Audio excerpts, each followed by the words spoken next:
Yun o, mga amigo. Marami ako ito kamera. Yun. Nakasibat na. Hindi lang ako nagbibideo mga amigo, pero pag-alis namin galing tabi, pangalawang gabi na namin ngayon. Wala tayo mabidyohan, kaya hindi muna ako nag-video. Yun, mabuti naman at may kumain na. Yan, maaga pa. Wala pang mag-alas 3 pa lang. Yan ang kinainan si Armando.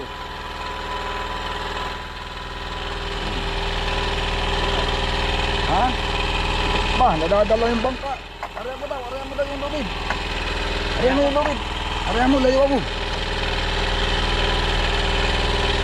Nadadala.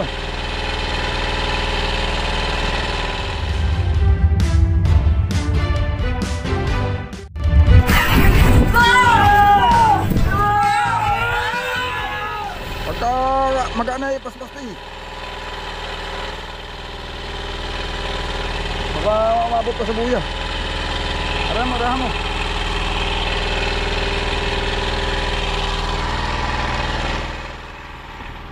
Hunalapit mga amigo. Luwag lang. At sana yung kabitunin na lang ulit. Waswas lang na waswas. Hindi ko lang mga gila.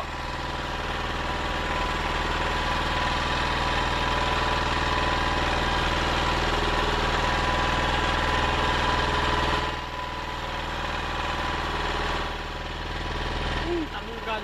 Ay! Tarakis. Aroy!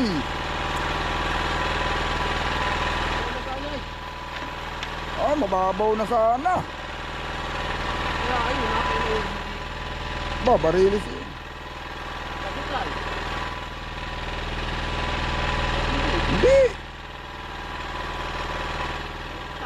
Wala tama no. Barilis yun. Okay, biray mo. Okay. Yan, dali mo na diyan. Doon mo na dali para medyo balagbag. Doon na. Doon mo na sila pangko. Para maganda tayo ng nylon. Para, yan, sayang mga amigo. Sige, maaga pa naman. Tanggal. Hindi naman anong pakain ngayon eh. Malaking lamarang, pauli-uli. Mamaya, gisa-gisa mo ng mga patay ang ano na yan. Mahirap. Patay na pusit ang maganda diyan.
Hindi mo pa tinatamaan.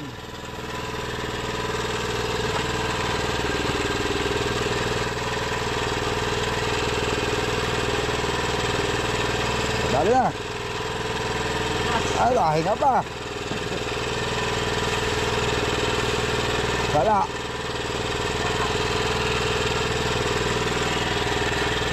Oh.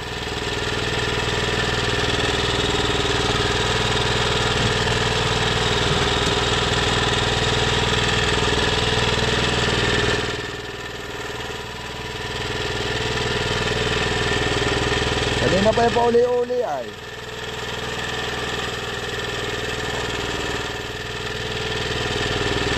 Nagla na. Ano, mga amigo, umaga na. Sayang ang aga nung sumibad kanina mga amigo. Pero hindi nahuli. Natanggal. Sayang. Hindi nga tayo makapag-video ng maayos at yung video dati camera doon ko nilagay sa tripod. Ay ngayon, niready ko na sana, nilagay ko na dito nilalagay sa ulo para kahit saan masundan natin yung kain na isda. Wala namang umulit. Ayan o. Mga amigo, 2 gabi namin sa laot. Hindi ako nagbibideo nga at gawa ng wala pa naman kaming nahuli. Talagang medyo dumalang na ang kain na isda. May nakahuli man ng isang gabi. May namonitor tayo, nakahuli daw ng 2 piraso. O yun, yung iba mas marami na yung hindi nakahuli. Ang iba naman mga amigo, tumakbo sa laot, wala ding big tuna. Ang pinaghinuli na nila yung mga yellowfin at saka mga tulingan. O yun. Yun na lang ang mga tunas, wala pa dito sa laut ay. oo. Sana nga. Pagka wala yung mga tuna mga amigo, talagang sila ay maglalaylo na dahil talagang patapos na yung season nila eh. Nagpapakita naman yung isda dito mga amigong maliliit. Ayan oh, dami yung kapal pala ng maliliit dito, mga buraw, pirit. May yellowfin din dahil kahapon mga amigo may huli kaming mga yellowfin. Hindi lang ako nag-video dahil pa isa-isa madalang ang kain na isda. Siguro naman yung yellowfin natin diyan kulang-kulang 20 piraso ano. Yung mga tag mahigit 1 kilo mga amigo ang isa. Mga 1.5, 1.3, ganyan kalalaki. Ayun. Yan, ganyan yung mga hinuli ng ibang mga malalaking bangka. Gawa ng hindi, hirap na nga sila magkasumpong ng kain ng big tuna. Ganun na lang. Nakakatunilada naman. Ang kaso kami, mga amigo, hindi talaga masyadong kumpleto yung gayak pagdating sa mga ganyan. Sabi nga nung iba, kung tunay daw kaming mangingisda, dapat lahat ng panghuli na isda mayroon kaming dala. Kung tunay na mangingisda yung nagsasabi mga amigo, dapat alam niya kung bakit hindi ganun karami kung bakit hindi nagiging kumpleto ang dalang pangawil.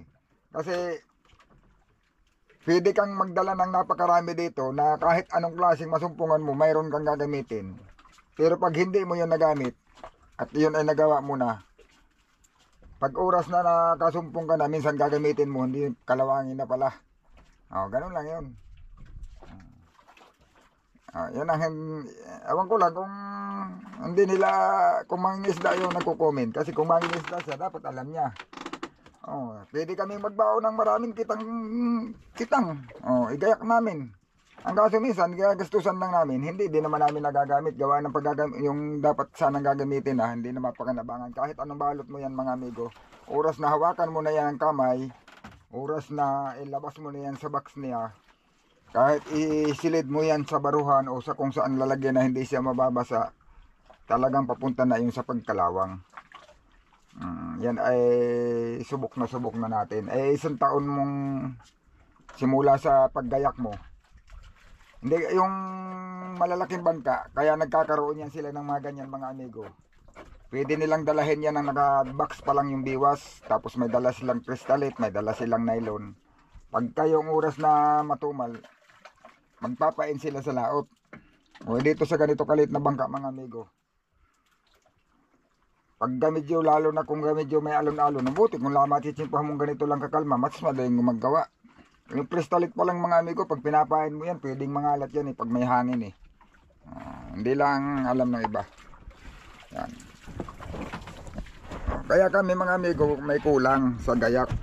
Pero hindi ibig sabihin na wala talaga kaming dala. Mayroon. Pero yung hindi kompleto. Kagaya ng mga pang bira-bira, pangaskas, pamain sa kaskas, mayroon yan. Pero hindi ganun kabilis maipon kung puro ganun lang. Hindi kagaya ng may kitang-kitang ka, may mga na lalo na kung pag yan mga amigo, lalo na kung halimbawa mayroong kanatagpuan ka raw na nagamit mo siya tapos hindi kumain, tapos yung pala ay bihira mo lang matagpuan yung ganun, di siyempre may stock mo na. Pag in-stock mo na yun, kahit anong gawin mo dun, diretso na yun, basta binasa mo na sa dagat. Yun ang isa sa dahilan. Nagsabihin, nagagastusan lang tapos hindi mo naman magpapakinabangan. Ayan o, kapal na isda mga amigo. Buraw. Buraw yan. Siguro, kahit sa bira-bira lang mga amigo, pag talagang makakaipon naman, nasa kamay lang din yan kung paano mo huhulihin yung isda. May mga paraan naman. Yun. Sana yung tuna, nagparamdam na sana kanina mga amigo, hindi naman nahuli, natanggal pa. Ganyan naman talaga yung tuna, kung kailan madalang kumain, doon tuloy siya madalas natatanggalan, gawa ng di kaya minsan lagot pa nga, gawa ng hindi namamalayan na yung palang yung mga luay, nylon, sa kababalik-balik ng area may mga tama na hindi na namamalayan. Ganyan talaga sa kung kailan patuloy matumal, doon patuloy nangyayari yung mga ganyan. Yun, sana magmumonitor lang muna tayo, sana mayroon pa talaga, baka naman ay gawa lang ng pagbilog ng buwan kaya hindi kumain masyado. Baka naman ngayon nagbawas-bawas na, baka naman ay talagang mayroon na tayong mamumonitor na makakahuli. Pag wala ay talagang tututuhanin natin yung maliliit na isda pag talagang kakalma siya. Yun ang ating tutuhaning ulihin. Pagpabalik man lang ng konsumo mga amigo. Wala pa naman ganong maingay sa radyo. Siguro ay baka may mga huli na, baka kumain na yung isda. Nagsisipag tamada pa kaya hindi pa makapag-ingay. Uy, batang na naman. Itatawag na Pangulong. Yun ang mga na-jackpot ngayon, yung mga nakakatagpo ng batang. Yun mga amigo. Yun. Magmo-monitor lang kami, malalaman nyo lang yan kung kakain pa ba o hindi. Basta abangan nyo lang yung susunod natin video.